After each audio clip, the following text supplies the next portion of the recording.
अस्सलाम वालेकुम। स्टार्ट करें हम क्लास को।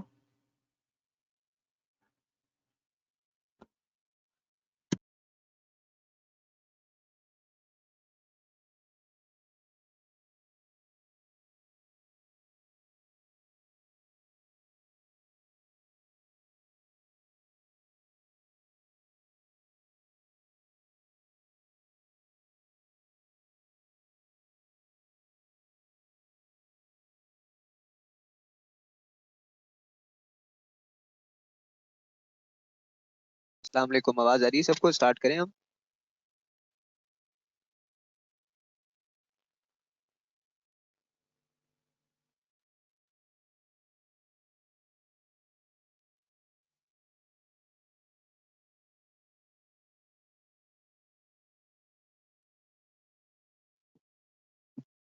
अच्छा चलें। अच्छा देखिए, आज की क्लास जो है वो मैं शायद थोड़ा सा जल्दी ऑफ कर दूंगा। उसका रीजन ये है कि अ, एक जो है वो फ्यूनरल के अंदर मुझे जाना है। एक रिलेटिव है, उनकी डेथ हो गई। ठीक है, तो मैं थोड़ा सा क्लास को जो है वो जल्दी शायद ऑफ कर, मतलब इनफैक्ट जो है वो मैं शायद हाफ एन आवर की या 45 मिनट्स की क्लास लूंगा और उसके बाद फिर क्लास को मैं ऑफ कर दूंगा। ठीक है, सब मेरे साथ चलेंगे यहाँ पे।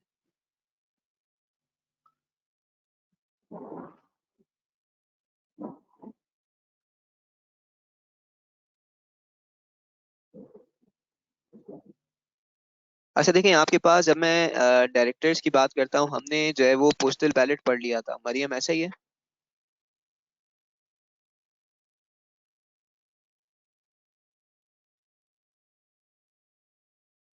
ठीक है।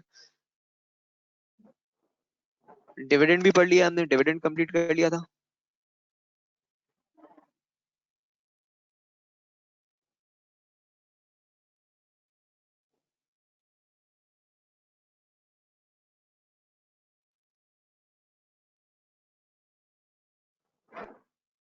चलें।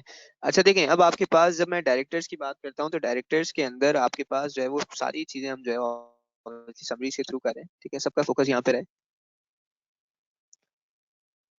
देखिए, हमारे पास जब मैं डायरेक्टर्स की बात करता हूँ तो उसने यहाँ पे सेक्शन 154 के अंदर एक बात कही। उसने कहा कि भाई मिनिमम नंबर ऑफ डायरेक्टर्स आपके पास कितने होंगे। ठीक है, जैसे मिनिमम नंबर ऑफ मेंबर्स की बात पड़ी थी, वैसे मिनिमम नंबर ऑफ डायरेक्टर्स की बात पड़ी थी। ठीक है, पढ़ेंगे हम। लेकिन उसने कहा कि डायरेक्टर्स एज पर दी कंपनीज एक्ट 2017, देखें पाकिस्तान के बाहर इस तरह के लॉज हैं कि जहाँ पे वो डायरेक्टर्स आर्टिफिशियल पर्सन को भी बनवा सकता है। लेकिन पाकिस्तान के अंदर जो है वो आपके लॉ ने एक्सप्लिसिटली एक बात लिख दी कि भाई director can only be a natural person. इसका मतलब ये है कि आर्टिफिशियल पर्सन जो है वो डायरेक्टर नहीं बन सकता। ठीक है।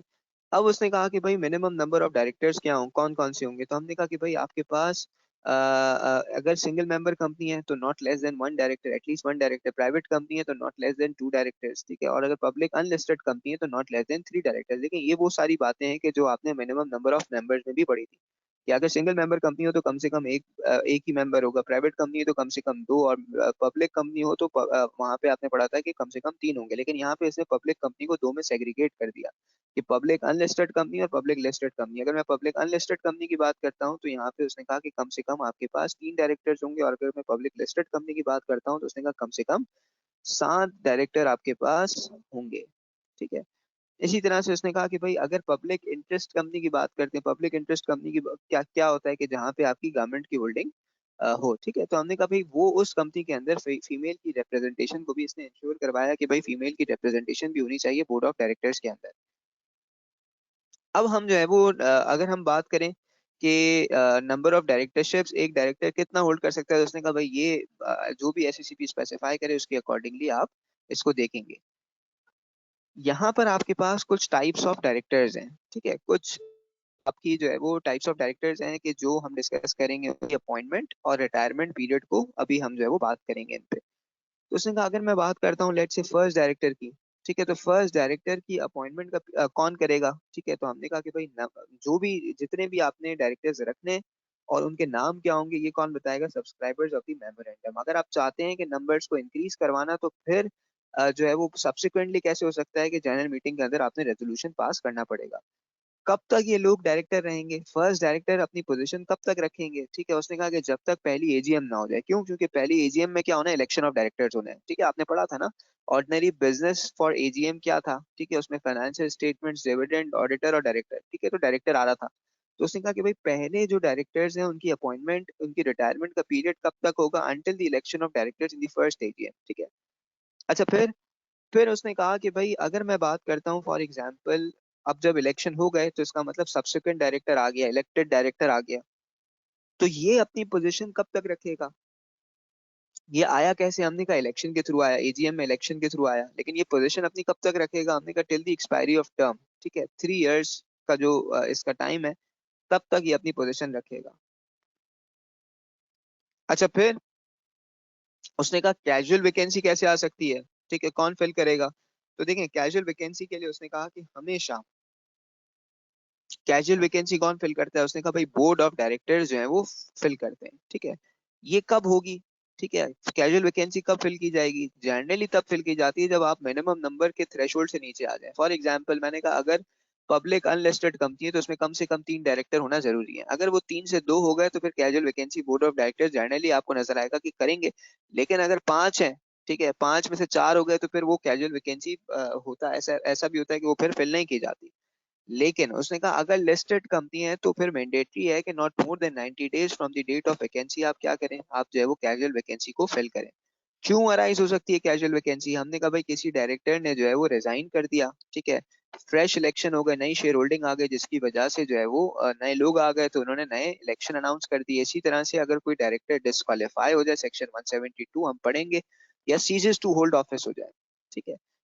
इसी तरह से उसने कहा कि भाई अगर मैं बात करता हूँ term of office of director of trade organisation में भी for a period of less than 3 years, ठीक है। जनरली आपके पास पीरियड जो है वो 3 साल का होता है, लेकिन ट्रेड ऑर्गेनाइजेशन इसका एक अपने मतलब लॉ है, ठीक है। जो यूनियंस होती हैं, ट्रेड यूनियंस वगैरह जो होती हैं, जैसे ये चैम्बर ऑफ कॉमर्स वगैरह है, तो हमने कहा भाई ये जो ट्रेड ऑर्गेनाइजेशन है इसमें आपका पीरियड लेस देन 3 इयर्स का भी हो सकता है।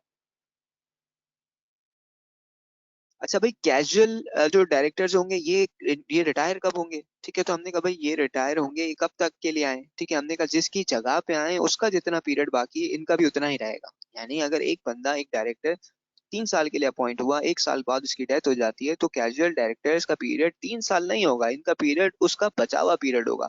यानी 2 इयर्स का इनका जो रिमाइंडर पीरियड बच गया था वो इसका जो है वो रिटायरमेंट का पीरियड बन जाएगा, ठीक है। फिर उसने कहा अगर मैं बात करता हूँ सब्सटैंशियल एक्वायरर की, ठीक है।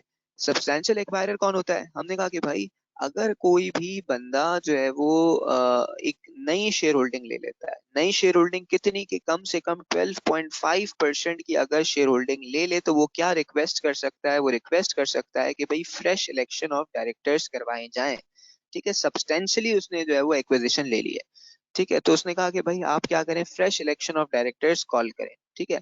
अच्छा भाई, फ्रेश इलेक्शन ऑफ डायरेक्टर्स जो है वो कौन करवाएगा, उसने कहा कि भाई बोर्ड ऑफ डायरेक्टर्स करवाएंगे, कितने डेज के अंदर करवाएंगे, not more than 30 days from the date of requisition, ठीक है। फिर इसी तरह से उसने एक और बात कही कि भाई number fixed in preceding election shall not be decrease. इसका मतलब क्या है कि अगर पिछले इलेक्शन में 7 डायरेक्टर खड़े हुए थे तो इस मरतबा भी 7 पोजीशन ही रहेंगी आपके पास, ठीक है। और अगर लिस्टेड कंपनी है तो उसने कहा कि फिर जो प्रोसीजर एससीसीपी अनाउंस करे उसके अकॉर्डिंगली आपने एक्ट करना है। यानी सब्सटेंशियल, देखिए अभी हम पढ़ रहे हैं कि वो डायरेक्टर जो सब्सटेंशियल एक्विजिशन के थ्रू डायरेक्टर बने, ठीक है। ये कब हो सकता है, हमने कहा कि जब मेंबर रिक्वेस्ट करता है कि भाई आप जो है वो, मैंने एक रिक्विजिट शेयर होल्डिंग ले ली है, रिक्विजिट शेयर होल्डिंग कितनी है, 12.5%, ठीक है। तो फिर हमने कहा कि फिर आप फ्रेश इलेक्शन ऑफ डायरेक्टर्स करवाने की बात कर सकते हैं। अच्छा भाई, सब्सटेंशियल एक्वायरर का भी पीरियड कितने साल होगा, 3 साल होगा। लेकिन एक बात याद रखें कि कोई भी डायरेक्टर जो अभी हमने डिस्कस किया, फर्स्ट डायरेक्टर हो, सब्सिक्वेंट हो, कैजुअल हो या सब्सटेंशियल एक्वायरर हो, ठीक है, हमने कहा कि भाई ये अपनी पोजीशन उस वक्त तक नहीं छोड़ते जब तक, ऑल दो 3 साल पूरे हो गए, लेकिन ये उस वक्त तक पोजीशन नहीं छोड़ते कि जब तक नए डायरेक्टर्स अपनी सीट पे ना जाए। ऐसा ही होता है ना, केयर टेकर गवर्नमेंट होती है, ठीक है। तो हमने कहा भाई केयर टेकर उस वक्त तक रहती है जब तक जो फ्रेश आने वाली गवर्नमेंट है वो अपनी जगह ना ले ले। तो यहाँ पे भी ऐसा ही है कि यहाँ केयर टेकर का कॉन्सेप्ट नहीं है, यहाँ कॉन्सेप्ट ये है कि जो प्री डिसेसर्स है वो अपनी जगह पे अपने परफॉर्म फंक्शन जो है वो परफॉर्म करते रहेंगे, कब तक, जब तक सक्सेसर्स जो है वो अपनी जगह को ना ले लें, ठीक है। फिर उसके बाद उसने कहा कि भाई नॉमिनी डायरेक्टर, देखें दो दो दो चीजें, एक है नॉमिनी डायरेक्टर, एक है directors representing other special interest, ठीक है। नॉमिनी डायरेक्टर कौन होता है? हमने कहा नॉमिनी डायरेक्टर होता है कि अगर किसी कंपनी के अंदर आपने क्रेडिट दिया हुआ है, किसी कंपनी के अंदर आपका कोई फाइनेंशियल इंटरेस्ट है, ठीक है, कोई क्रेडिट फैसिलिटीज दी हुई है, आपने दी हुई है, किसी ऐसी कंपनी ने दी हुई है कि जो गवर्नमेंटल बैक बाय गवर्नमेंट है, ठीक है, तो उस केस के अंदर उसने कहा कि भाई आप बीइंग जो है वो क्रेडिटर कंपनी के क्या कर सकते हैं, उस कंपनी के अंदर नॉमिनी डायरेक्टर रखवा सकते हैं, ठीक है। यानी नॉमिनी डायरेक्टर कौन होता है, कौन रखवा सकते हैं? कंपनी के डायरेक्टर्स या other special interest by virtue of contractual arrangements, या फिर बॉडी कॉर्पोरेट कॉर्पोरेशन ओन्ड और कंट्रोल्ड बाय फेडरल गवर्नमेंट या provincial government who has extended the credit facilities, ठीक है। हमने कहा भाई इसका रिटायरमेंट का पीरियड कब तक होगा? As per the terms of contract, ठीक है, क्योंकि लाने वाला कौन था? क्रेडिटर था, ठीक है, ठीक है। तो फिर एज ए रिजल्ट क्या होगा कि आपके पास एटलीस्ट 12.5%, ठीक है। तो आपके पास क्या होगा कि भाई कब तक के लिए होगा? हमने कहा भाई कब तक के लिए होगा? ये होगा as per the terms of contract, ठीक है।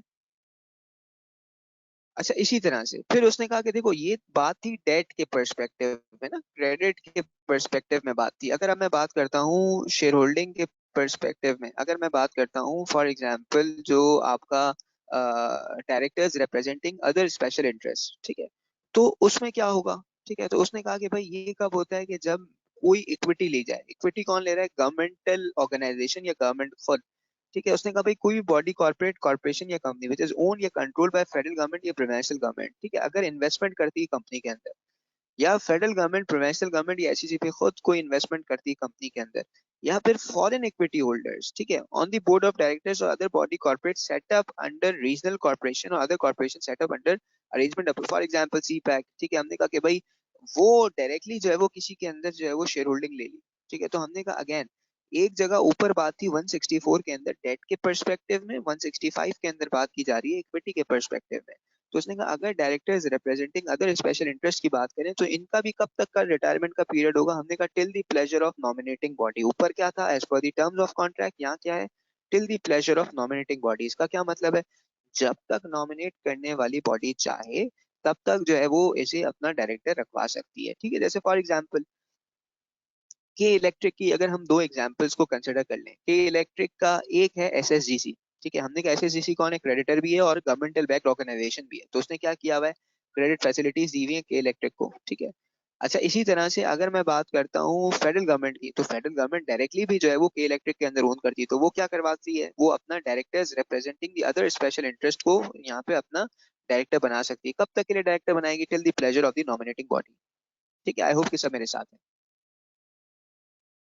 अच्छा, फिर आपके पास जो है वो ऑल्टरनेट और सब्स्टिट्यूट डायरेक्टर की बात है, ठीक है। अगेन हमने कहा कि भाई ऑल्टरनेट और सब्स्टिट्यूट डायरेक्टर क्या होता है, सुनेंगे। हमने कहा कौन लगवाता है ऑल्टरनेट और सब्स्टिट्यूट डायरेक्टर? हमने कहा भाई डायरेक्टर लगवाता है with the approval of board of directors. क्यों? क्योंकि भाई अगर कोई डायरेक्टर अगर पाकिस्तान में प्रेजेंट नहीं है कितने डेज के लिए, 90 डेज या उससे ज्यादा, तो वो क्या करेगा? अपनी बजाय किसी और डायरेक्टर को रखवा के जाएगा। असाइनमेंट नहीं हो सकती। देखिए what is the difference between assignment and placement of alternate और सब्स्टिट्यूट डायरेक्टर। तो उसने कहा देखो अगर असाइनमेंट की बात करता हूँ ना, तो क्या मतलब है कि मैं ही डायरेक्टर हूँ। मैंने कहा कि भाई हाँ भाई आप जो है वो पोजीशन ले लें और जो भी मसला हो आप मुझसे पूछ पूछ के करेंगे, ठीक है। मेरा ही बंदा मैंने रखवा के चला गया। उसने कहा नहीं, आपकी रिप्लेसमेंट आएगी, ठीक है। कितने टाइम के लिए आएगी? हमने कहा उस टाइम के लिए जब तक आप पाकिस्तान वापस नहीं आ जाते तब तक के लिए आपकी रिप्लेसमेंट आएगी, ठीक है। ऑल्टरनेट आएगा, सब्स्टिट्यूट आएगा, ठीक है।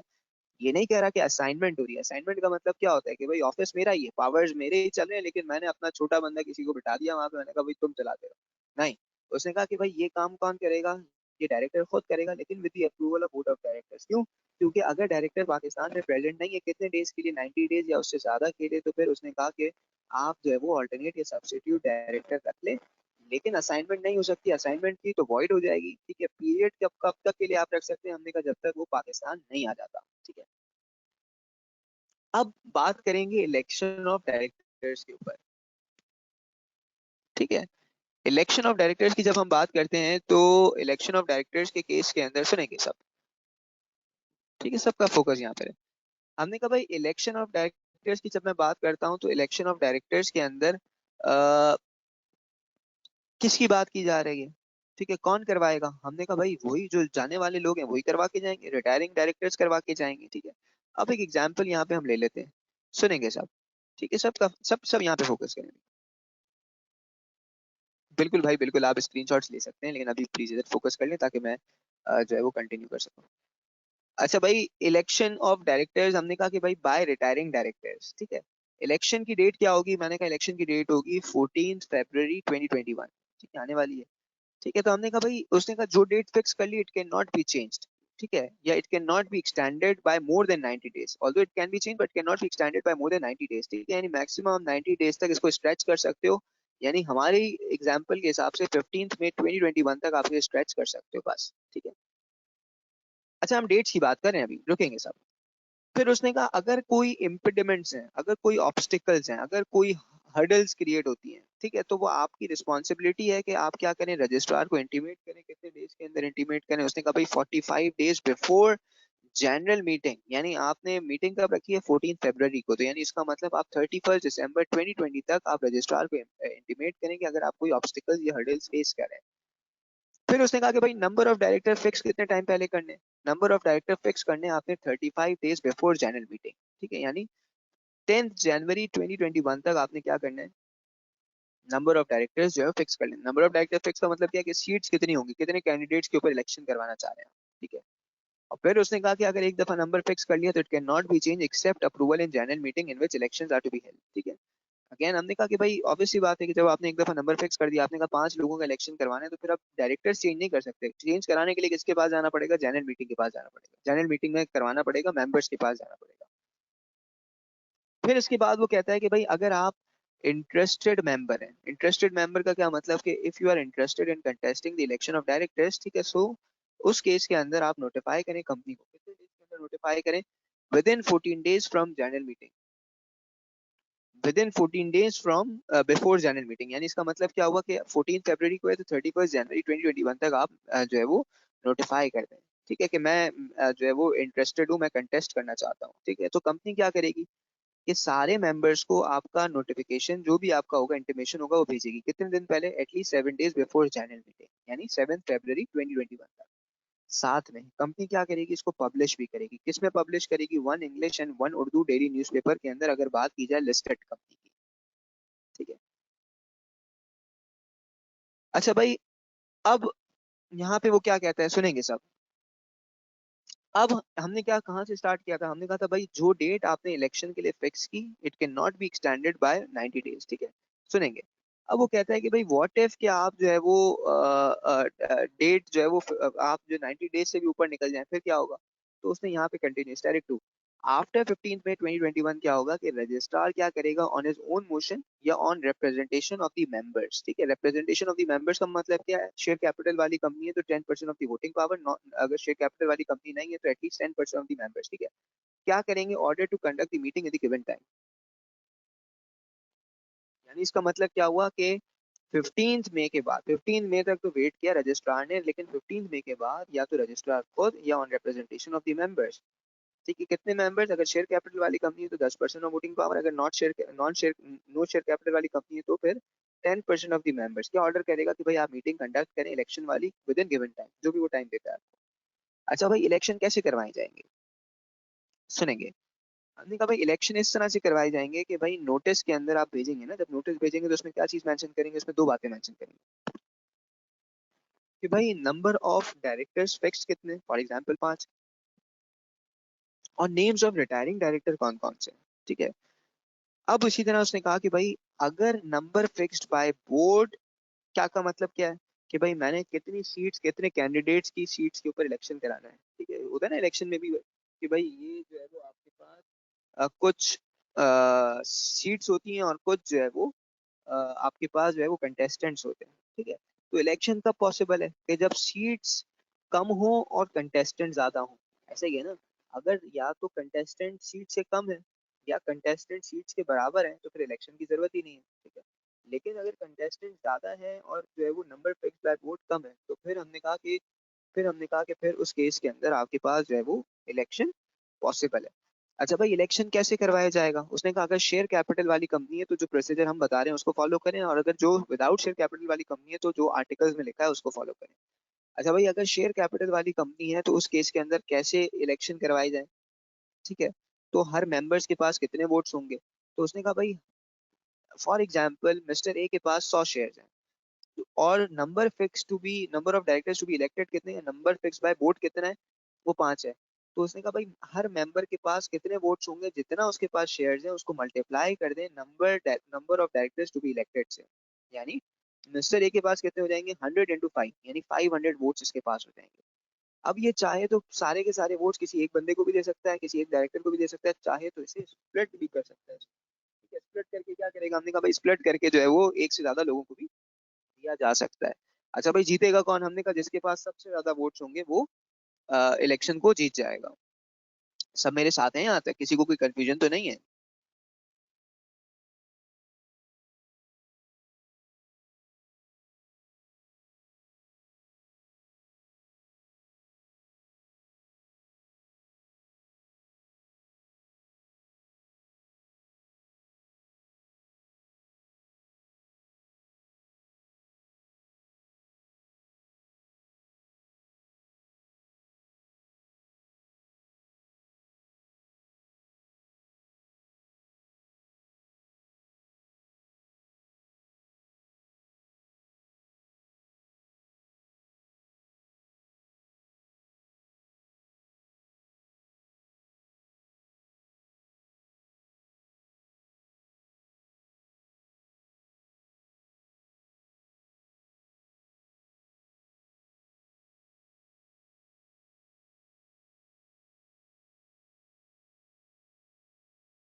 सब साथ हैं यहाँ तक? आगे बढ़ जाएं?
चलें भाई स्टार्ट करें हम, मेरे साथ हैं। जबरदस्त। चलें शुरू करते हैं हम।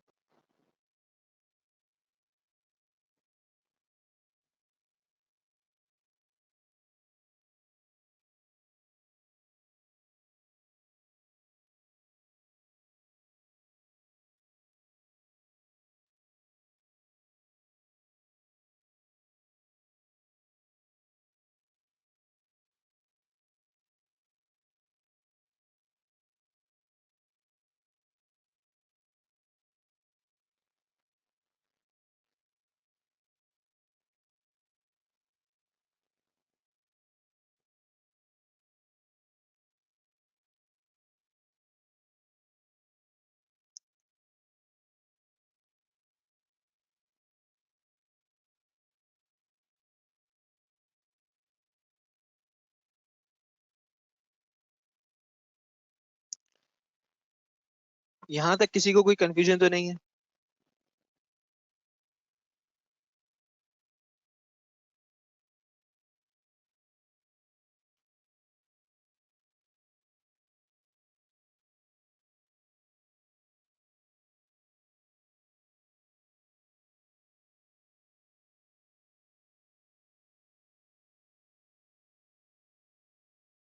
जबरदस्त। अच्छा भाई चलें। अब आपके पास जो है वो बिल्कुल मैं जो है वो आज क्लास को थोड़ा सा मैंने आपको बताया कि मैं जल्दी ऑफ करूंगा, मेरे साथ चलेंगे। पावर ऑफ कोड टू, नहीं नहीं नहीं, टेक्स्ट की क्लास भी जो है वो मैंने कैंसिल करवाई है। अभी शायद मैसेज भी आपको सर्कुलेट हो गया है। ठीक है, तो टेक्स्ट की क्लास नहीं होगी। ठीक है, वो नेक्स्ट आज मैंने उनसे कहा था कि भाई आप इसे रेफर कर दें।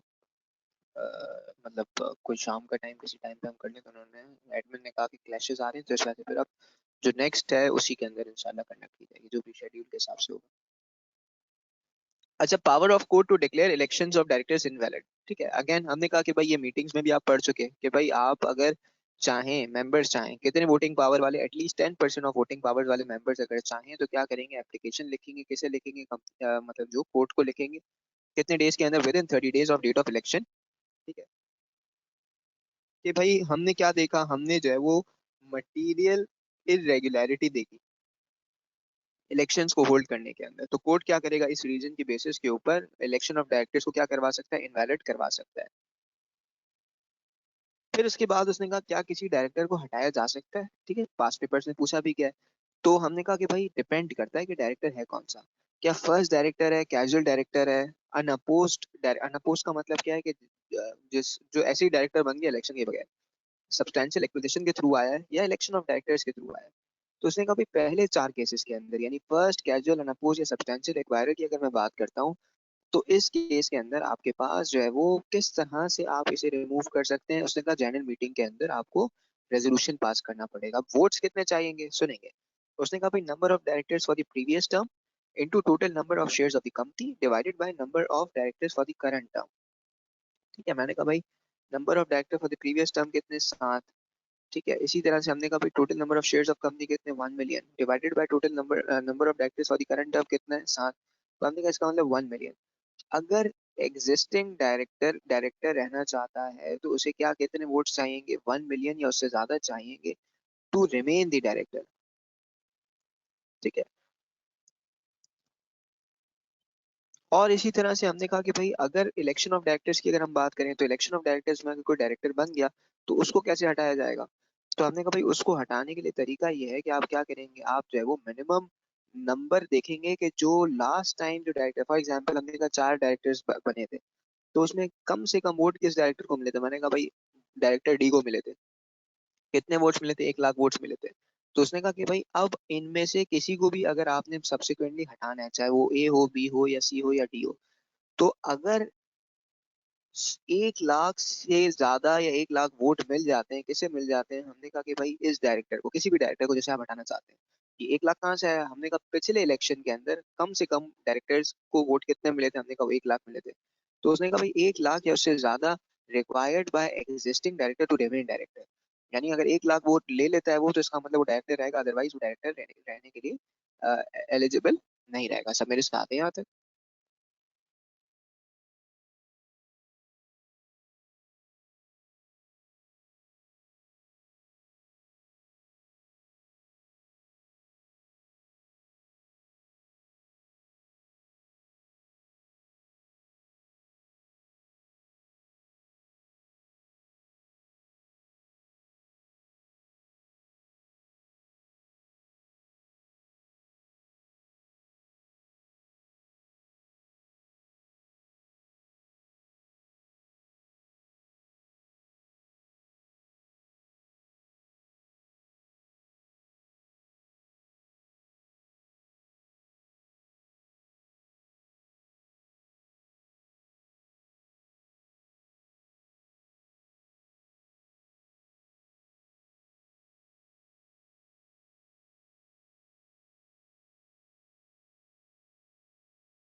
चलें, अच्छा भाई अगर हम इन एलिजिबिलिटी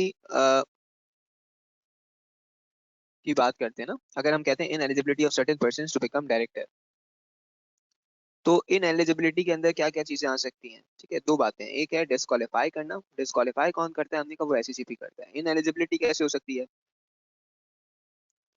उसने कहा कि भाई इन एलिजिबिलिटी इस तरह हो सकती है अगर कोई पर्सन माइनर है, ठीक है, इसका मतलब वो डायरेक्टर नहीं बन सकता, ठीक है, माइनर 18 ईयर से कम। अनसाउंड माइंड है, हमने कहा वो भी डायरेक्टर नहीं बन सकता। इसी तरह से adjudicated as insolvent in application is pending, या फिर अनडिस्चार्ज इंसॉल्वेंट, हमने कहा किसी भी तरह से अगर इंसॉल्वेंट की एप्लीकेशन या तो फाइल कर दी है या अभी तक उसने इंसॉल्वेंट डिक्लेयर हो गया लेकिन अभी तक उसने अपनी लाइबिलिटीज जो जो भी थी वो पूरी तरह से कोर्ट में सेटल नहीं हुई है, तो भी डायरेक्टर नहीं बन सकता। इसी तरह से हमने कहा अगर कन्विक्टेड बाय कोर्ट है मॉरल टर्पिट्यूड की वजह से, कि कोई मॉरल वैल्यूज पे कॉम्प्रोमाइज किया है उसने, तो भी जो है वो डायरेक्टर नहीं बन सकता। ठीक है, इसी तरह से उसने कहा कि भाई किसी भी प्रोविजन के अंदर अगर उसे डिबार्ड कर दिया गया किस चीज से, फ्रॉम होल्डिंग ऑफिस, जैसे कि आपने पढ़ा था एसोसिएशन नॉट फॉर प्रॉफिट के अंदर भी लिखा था कि भाई 5 साल तक कंपनी का डायरेक्टर नहीं बन सकता फॉर एग्जाम्पल, ठीक है, एनपीओ का डायरेक्टर नहीं बन सकता। तो हमने कहा भाई किसी भी प्रोविजन के अंदर अगर उसे रोका गया है कि वो सीजेस टू होल्ड ऑफिस वाले प्रोविजन के अंदर फॉल करता है, तो फिर इसका मतलब कि वो डायरेक्टर नहीं बन सकता।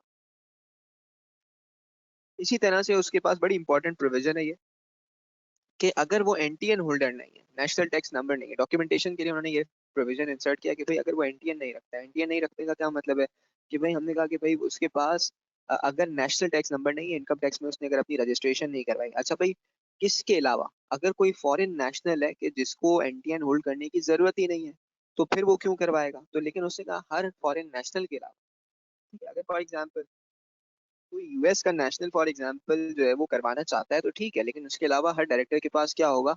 एनटीएन होना चाहिए। इसी तरह से हमने कहा कि भाई अगर उसने अपनी फिडिशरी कैपेसिटी, फिडिशरी रिस्पॉन्सिबिलिटीज को कॉम्प्रोमाइज किया है, और अगर ये डिक्लेरेशन कोर्ट के अंदर फाइल कर दी गई है कि इसने अपनी फिडिशरी रिस्पॉन्सिबिलिटीज को कॉम्प्रोमाइज किया है, तब भी क्या होगा? हमने कहा कि भाई इसको इन एलिजिबल करवाया जा सकता है। इसी तरह से हमने कहा कि भाई अगर वो फॉर एग्जाम्पल मेंबर नहीं है, सुनेंगे सब, हमने कहा भाई अगर वो मेंबर नहीं है, ठीक है, लेकिन उसने कहा कि मेंबर होना कब कंडीशन नहीं होगा डायरेक्टर के लिए? उसने कहा कि नंबर वन, कि जब वो किसी ऐसे पर्सन को रिप्रेजेंट कर रहा है कि जो नेचुरल पर्सन नहीं है। फॉर एग्जाम्पल मैंने कहा अगर आपने पढ़ा था ना मीटिंग्स के अंदर कि भाई क्या हो सकता है कि एक कंपनी दूसरे कंपनी की अगर मेंबर है तो उस केस के अंदर क्या होगा? ठीक है, तो हमने कहा इसका मतलब क्या हुआ कि person representing not not not being natural person. For example हमने कहा भाई के इलेक्ट्रिक कंपनी है, उसकी मेंबर अबराज है, अबराज भी कंपनी है, तो अब के इलेक्ट्रिक की मीटिंग में अबराज कैसे आएगी? हमने कहा वो किसी को अपॉइंट करेगी।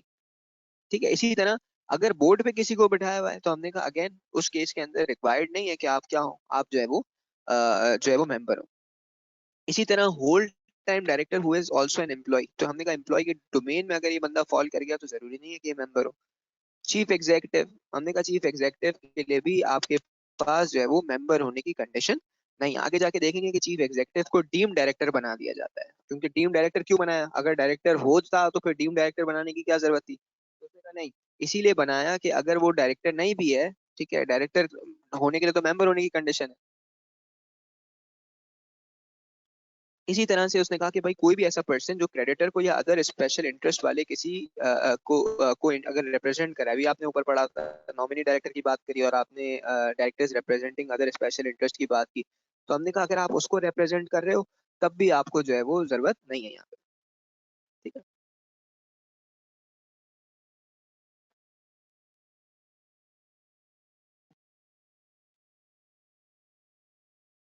अच्छा भाई इसी तरह अब आपके पास जो है वो कहता है कि अगर कोई लिस्टेड कंपनी है, ठीक है, तो लिस्टेड कंपनी के केस के अंदर अ, कोई भी ऐसा बंदा कि जिसने क्या किया हो, मतलब आप सुनेंगे, अगर आप लिस्टेड कंपनी के डायरेक्टर बनना चाहते हैं, ठीक है, और आप डिफॉल्टर कर दिए गए, किसने डिफॉल्टर किया? डिफॉल्टर किया कोर्ट ने, किस चीज के लिए? हमने कहा prepayment of loan to financial institution. For example अगर मैंने जो है वो एंग्रो से लोन लिया और डिफॉल्ट कर दिया, कोर्ट ने कह भी दिया कि भाई मैं जो है वो डिफॉल्टर हूँ,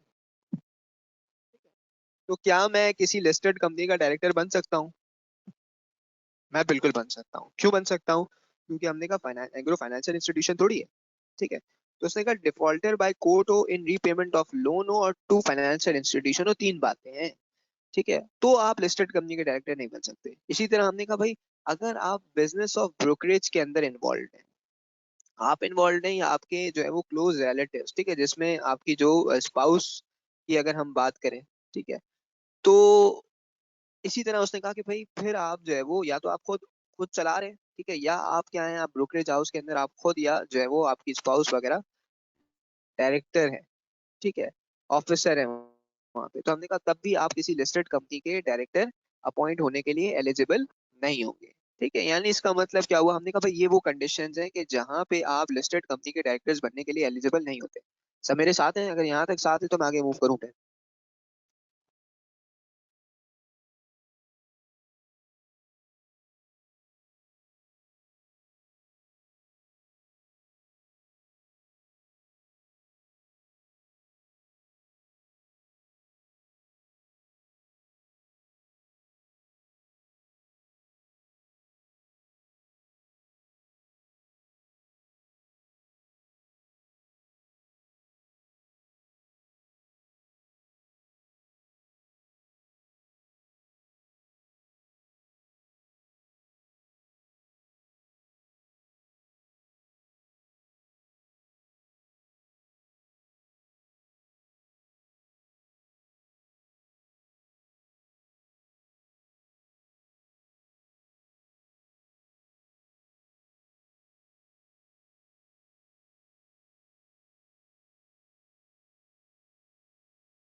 चलें।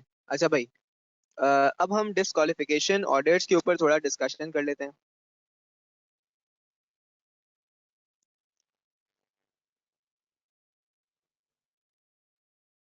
देखिए, अच्छा इसके बाद क्या करेंगे, देखिए इसके बाद डायरेक्टर्स के बाद आपके सामने जो है मेरे ख्याल है स्क्रीन पे लिस्ट आ रही होगी, बहुत सारे टॉपिक्स हैं जो आपकी सीरीज के अंदर है। अदर ऑफिसर्स हैं, अकाउंट्स हैं, सीओसीटी है, पीएससी है, फॉरेन कंपनीज है, प्रिवेंशन है, एडमिनिस्ट्रेशन, अमेलगमेशन, बहुत सारी चीजें हैं जो हमने करनी है इंशाल्लाह। ठीक है, तो अभी यहाँ चलते जाएं साथ साथ, बहुत सारी चीजें जो है वो आप मतलब हम करेंगे, ठीक है। कोर्स आपका छोटा नहीं है, बहुत बड़ा कोर्स है, ठीक है, यहाँ फोकस करें। अच्छा देखें, अब आपके पास जो है वो यहाँ पे अगर मैं बात करता हूँ डिस्क्वालिफिकेशन, तो डिस्क्वालिफिकेशन का ऑर्डर कौन पास कर सकता है, हमने अभी बात की थी, हमने कहा था कौन पास कर सकता है, एससीसीपी पास कर सकता है, ठीक है, या तो ऑन इट्स ओन मोशन कर सकता है या फिर on complain made in this regard, ठीक है, ठीक है, एससीसीपी खुद भी कर सकता है या अगर उसे कोई कंप्लेन दे रहे तो भी कर सकता है, ठीक है, लेकिन जब भी कोई आपके अगेंस्ट ऑर्डर पास होगा, हमने कहा कब हो सकता है कि जब आपको अपॉर्चुनिटी ऑफ बीइंग हर्ड दे दी गई हो। इसी तरह से हमने कहा कि भाई जो ऑर्डर पास होगा डिस्क्वालिफिकेशन ऑर्डर, वो कब तक के लिए वैलिड होगा? उसने कहा भाई 5 years from the date of order.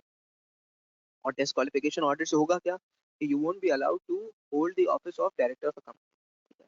तो हमने कहा भाई ये इसके एडवर्स रिpercussions हैं कि अगर एससीसीपी ने डिस्क्वालिफिकेशन का ऑर्डर पास कर दिया तो आप डायरेक्टर नहीं बन सकते कंपनी के, और फिर कितने टाइम तक? 5 साल तक, ठीक है, आप डिस्क्वालीफाई रहेंगे। अब यहाँ पे वो कहता है कि भाई सर्कमस्टांसेस क्या होंगे कि जिसकी बेसिस पे आपको डिस्क्वालीफाई किया जाएगा। ऑल्दो आपको अपॉर्चुनिटी ऑफ बीइंग दी जाएगी, लेकिन फिर भी सर्कमस्टांसेस क्या क्या हो सकते हैं? उसने कहा नंबर 1, अगर आपने कंपनी की प्रमोशन, मैनेजमेंट, लिक्विडेशन या रिसीवरशिप ऑफ कंपनीज प्रॉपर्टी से पर्टेनिंग कोई ऑफेंस किया। सुनेंगे, देखिए भाई फॉर एग्जांपल, अगर आप कंपनी के प्रमोटर हैं, हमें पता है कंपनी का प्रमोटर कौन होता है, ठीक है, या अगर आप कंपनी के मैनेजमेंट के अंदर है, ठीक है, और आपने कोई ऑफेंस किया है, या कंपनी को लिक्विडेट कर रहे थे उसके अंदर आपने कोई ऑफेंस किया है, या फिर आपको एज जो है वो रिसीवरशिप, ठीक है, देखिए एक बात याद रखें, रिसीवर कौन होता है आगे जाके पढ़ोगे आपके, कि आप समझे कि जिसको कंपनी चलाने दे दी जाए, ठीक है, अगर वो सही नहीं रन कर रहा हो तो मतलब अगर मैनेजमेंट रन ना करी हो तो किसी को दे दी जाए चलाने के लिए, और वहां पे आपने कंपनी की प्रॉपर्टी के साथ कोई ऑफेंस कमिट कर लिया, तो एज ए रिजल्ट क्या होगा? आपको डिस्क्वालीफाई किया जा सकता है। इसी तरह से अगर आपसे रजिस्ट्रार या एससीसीपी कोई डॉक्यूमेंट मांग रहे हैं और आप कंसिस्टेंटली डिफॉल्ट कर रहे हैं, ठीक है, आप जवाब ही नहीं दे रहे, तो उसने कहा उस केस में भी डायरेक्टर को क्या किया जा सकता है? या फिर हमने कहा कि भाई अगर आप एक कंपनी के डायरेक्टर हैं और कंपनी क्या हो जाती है? इंसॉल्वेंट हो जाती है। कब इंसॉल्वेंट हुई? जब आप डायरेक्टर थे या उसके बाद, ठीक है, यानी आपके होने से कंपनी पे क्या असर पड़ा? कंपनी जो है वो इंसॉल्वेंट हो गई। लेकिन इस कंडीशन की वजह से मैक्सिमम 2 साल के अंदर अंदर ऑर्डर पास किया जा सकता है। यानी क्या मतलब?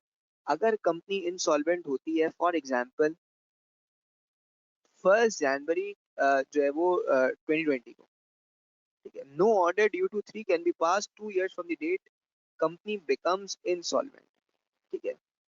तो इसका मतलब क्या हुआ कि भाई इस वजह से कि कंपनी इंसॉल्वेंट हुई, मैक्सिमम 2 साल के अंदर अंदर आप ऑर्डर पास कर सकते हैं किसी भी डायरेक्टर के अगेंस्ट, उसके बाद आप उसके अगेंस्ट ऑर्डर पास नहीं कर सकते, ठीक है। क्या फिर हमने कहा कि भाई आप एक कंपनी के डायरेक्टर हैं, उस कंपनी ने क्या किया है? उसने क्रेडिटर्स के साथ, मेंबर्स के साथ कोई भी फ्रॉडुलेंट एक्टिविटी, अनलॉफुल एक्टिविटी या उन्हें डिफ्रॉड किया है, कोई फ्रॉडुलेंट एक्टिविटी की है, तो हमने कहा फिर एज अ रिजल्ट आपको क्या कर दिया जाएगा? आपको डिस्क्वालीफाई कर दिया जाएगा। या फिर हमने कहा कि भाई अगर आप मैनेजमेंट में या कंपनी की फॉर्मेशन के अंदर इन्वॉल्व हैं, ठीक है, सब्सक्राइबर्स की डोमेन के अंदर आप कॉल करते हैं और आपने क्या किया? आपने मिसकंडक्ट किया है, कोई ब्रीच ऑफ ट्रस्ट किया, देखिए एक है कंपनी ने किया है, एक है आपने किया है, ठीक है, तब भी आपको डिस्क्वालीफाई किया जा सकता है।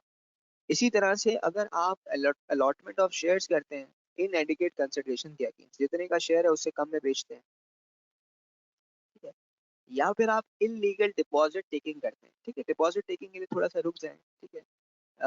डिपॉजिट टेकिंग का मतलब तो आपको पता है कि आप लोगों से पैसा लेते हैं ना, किस चीज के लिए? शेयर्स के अगेंस्ट, ठीक है, लेकिन अब इसके लिए थोड़ा सा रुक जाएं, जब आप डिपॉजिट के सेक्शंस पढ़ेंगे तो ये चीज और क्लियर हो जाएगी। इसी तरह से उसने कहा कि भाई कन्विक्टेड ऑफ फाइनेंशियल इरेगुलरिटीज या मेल प्रैक्टिसेस, आप फाइनेंशियल स्टेटमेंट्स पे जो है वो विंडो ड्रेसिंग करवाते हैं, आप जो है वो डिफरेंट जो है वो फाइनेंशियली, अगर हम कहें कि मेल प्रैक्टिसेस के अंदर अगर आप इन्वॉल्व होते हैं तो फिर उस केस के अंदर भी आपको डिस्क्वालीफाई किया जा सकता है। या फिर हमने कहा कि भाई जिस कंपनी के आप डायरेक्टर हैं उसने क्या किया? उसने पाकिस्तान के नेशनल इंटरेस्ट के अगेंस्ट काम किया, तब भी उसे क्या किया जा सकता है? हमने कहा डायरेक्टर को डिस्क्वालीफाई किया। या फिर हमने कहा भाई आप जिस कंपनी के डायरेक्टर हैं उसने क्या किया है? उसने जो है वो मेमोरेंडम, आर्टिकल्स, एससीसीपी, रजिस्ट्रार या कंपनीज एक्ट की वायलेशन की है, ठीक है। देखिए एक वायलेशन होती है जो सिंपल पेनल्टी दे के भी हो सकती है, लेकिन अगर रजिस्ट्री एससीसीपी समझता है कि नहीं यार ये वायलेशन इस तरह की है कि ग्रेव वायलेशन की, या फिर आप जो है वो इनसाइडर ट्रेडिंग या मार्केट मैनिपुलेशन प्रैक्टिसेस के अंदर इन्वॉल्व है। इनसाइडर ट्रेडिंग का क्या मतलब होता है? हमने कहा भाई आपने वो चीज जो पब्लिक होनी थी उससे पहले कि वो पब्लिक होती आपने पब्लिक कर दी, ठीक है, तो ये क्या होती है? Insider trading. इससे क्या इसका, देखें, अगर कोई न्यूज मार्केट में आनी है तो उसका एडवांटेज सब लें, ठीक है, लेकिन अगर आप स्पेसिफिक लोगों को एडवांटेज दिलवा रहे हैं या आप खुद एडवांटेज ले रहे हैं, इसका मतलब क्या हुआ? आप इनसाइडर ट्रेडिंग के अंदर इन्वॉल्व। या फिर अगर जो है वो आपको डिफॉल्टर बना देता है, कौन बना देता है? Stock exchange. ठीक है, तो फिर उस केस के अंदर भी आपको डिस्क्वालीफाई किया जा सकता है। अब वो कह रहा है कि भाई अगर मैं जो है फॉर एग्जाम्पल दो वजह से जो है वो डिस्क्वालीफाई हूँ, ठीक है, तो क्या मुझे 5-5 साल अलग अलग डिस्क्वालीफाई रहना पड़ेगा या दोनों का टाइम पीरियड एक साथ रन हो रहा होगा? उसने कहा नहीं, अगर आप दो डिस्क्वालिफिकेशन दो वजह से डिस्क्वालीफाई होते हैं तो फिर दोनों का टाइम साइमल्टेनियसली जो है वो रन हो रहा होगा, यानी कॉन्करेंटली चल रहा होगा। ये नहीं है कि पहले एक एक डिस्क्वालिफिकेशन का टाइम खत्म हो फिर दूसरी डिस्क्वालिफिकेशन का टाइम जो है वो स्टार्ट हो, ऐसा नहीं होगा। ठीक है, सब मेरे साथ हैं यहाँ तक?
अच्छा, ये लास्ट लाइन रिपीट कर दे। मैं बिल्कुल कर देता हूँ। देखिए, लास्ट लाइन के अंदर हम ये कह रहे हैं कि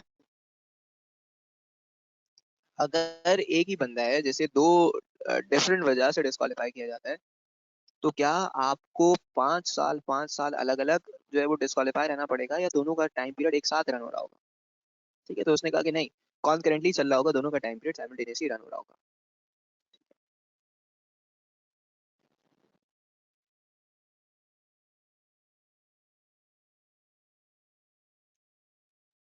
अच्छा देखें, अब आपके पास है vacation of office by directors.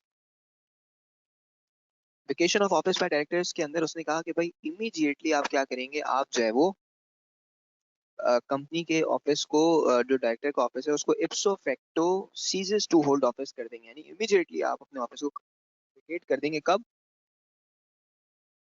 जब इनमें से कुछ कंडीशंस जो है वो फुलफिल हो जाएं। कंडीशंस क्या है? Number one, becomes ineligible. अभी आपने ऊपर कंडीशन पढ़ी कि अगर आप इनएलिजिबल हो जाएं, ठीक है, माइनर हो, अनसाउंड माइंड हो, ये पूरी जो कंडीशंस थी। नंबर टू, उसने कहा अगर आप 3 कंसेक्यूटिव बोर्ड ऑफ डायरेक्टर्स की मीटिंग से एब्सेंट हो विदाउट लीव ऑफ एब्सेंस, यानी इसका मतलब क्या है कि अगर आपने बताए बगैर, लीव एप्लीकेशन फाइल के बगैर अगर आप 3 कंसेक्यूटिव बोर्ड ऑफ डायरेक्टर्स की मीटिंग से एब्सेंट है, इसका मतलब क्या हुआ? आपका जो है वो इमीडिएटली आपने क्या करना पड़ेगा? इप्सो फैक्टो सीजर्स टू होल्ड ऑफिस हो जाएगा। या फिर उसने कहा कि भाई सुनेंगे, बड़ी इंपॉर्टेंट बात, अगर आप किसी कंपनी में डायरेक्टर हैं, ठीक है, फॉर एग्जाम्पल हमने कहा आप एक कंपनी में डायरेक्टर हैं, तो आप खुद, सुनेंगे मैं इसको थोड़ा सा रुक के समझाऊंगा।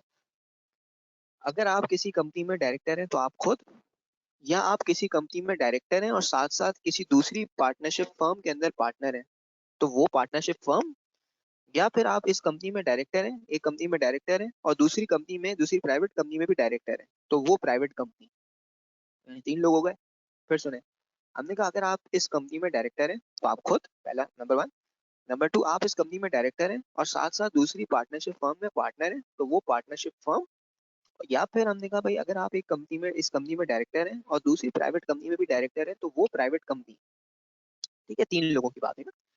डायरेक्टर और any firm in which he is a partner और private company of which he is a director without approval of company general meeting holds the office of profit at company except chief executive और legal और technical adviser. उसने कहा कि भाई आप कोई भी प्रॉफिट ऑफ प्रॉफिट होल्ड नहीं कर सकते। क्यों? क्योंकि आप अपने आप को एडवांटेज थोड़ी दे सकते।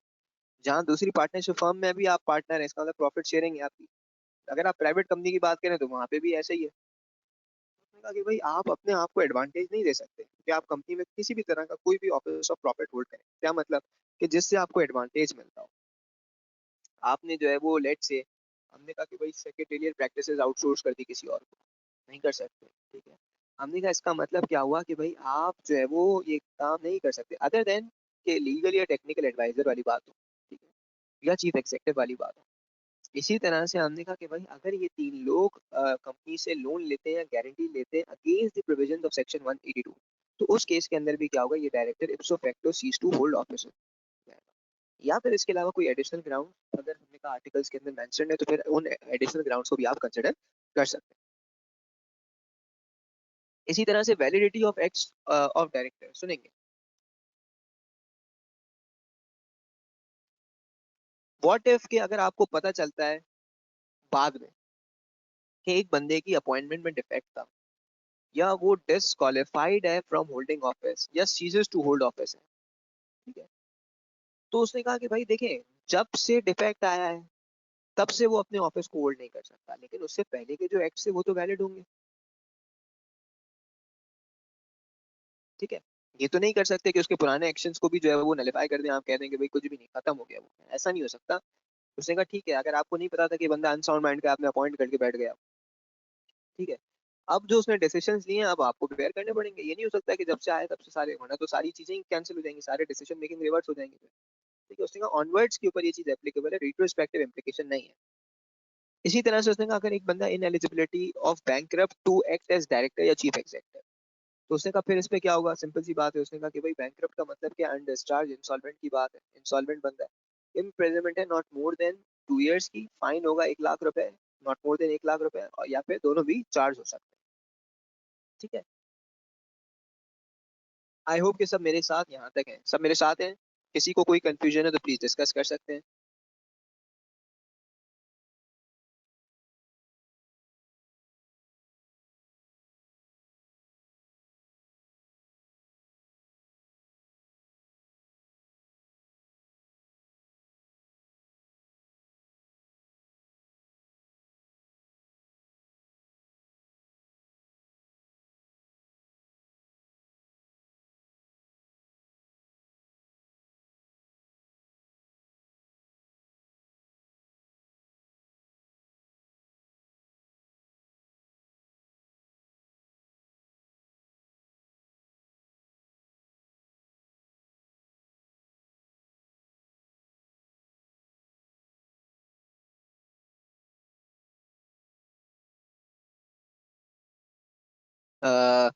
मरियम, मैं बिल्कुल इस पे जो है वो काम कर रहा हूँ। आप मीनवाइल पिक्चर्स लेती रहे, ले पिक्चर्स ले रहे हैं आप लोग।